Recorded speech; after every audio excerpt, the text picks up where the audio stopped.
Day 24 of our 30-day journey with St. Hildegard.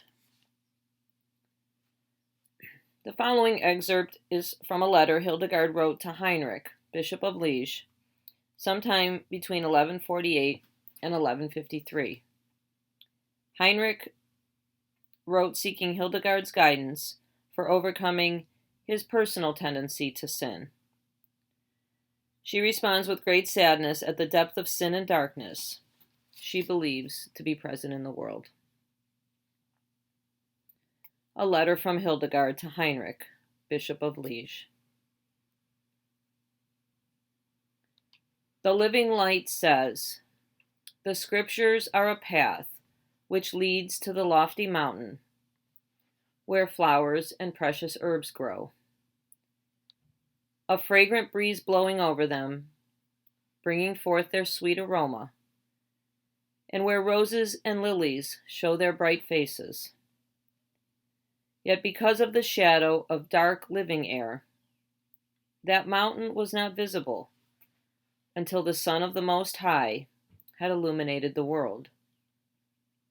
For the sun itself came from the dawn to illuminate this mountain, and all the people saw its herbs. The day was very beautiful, and good news came into the world. But, O shepherds, now is the time for wailing and mourning, because in our day that mountain has been overshadowed by such dark clouds that its sweet fragrance no longer is wafted down to us."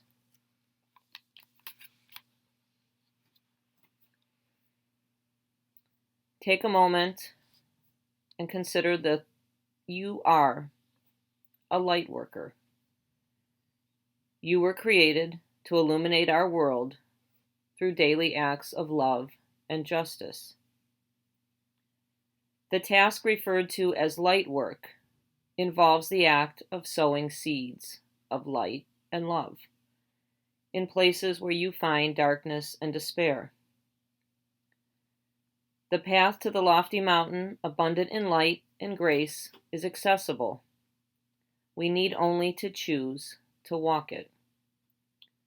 Though she struggled with her own sinful nature and mourned the dark clouds present in her world, Hildegard lived her life in humble service of the living light.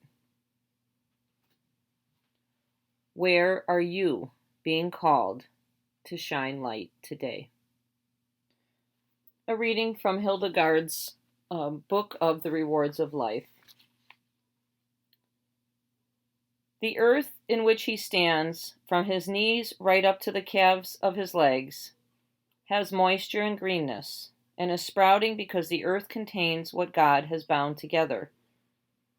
With the strength of the earth pressing down and lifting up, and sustaining what God has made. For the earth contains moisture, on high and down low, as well as the subterranean waters, so that it cannot be turned back to dust. It also contains the greenness of all things that are born and grow and that attract the green dye of vegetation. It also contains the seeds for everything that germinates and sends forth flowers of green strength.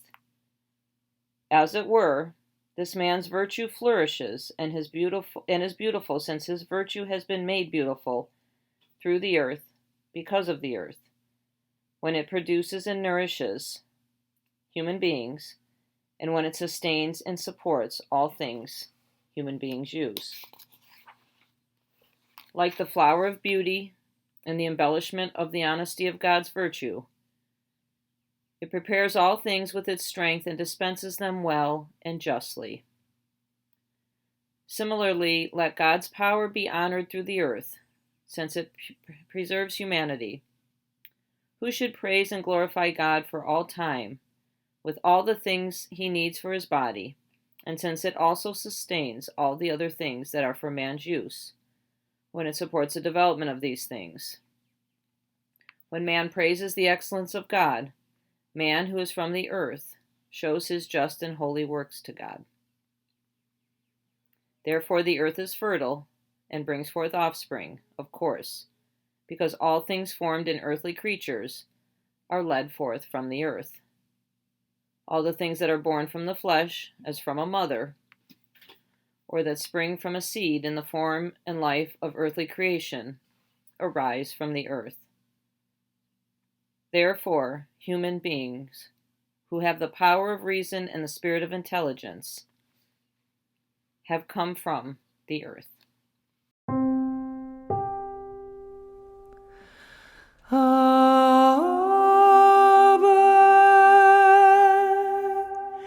Generosa.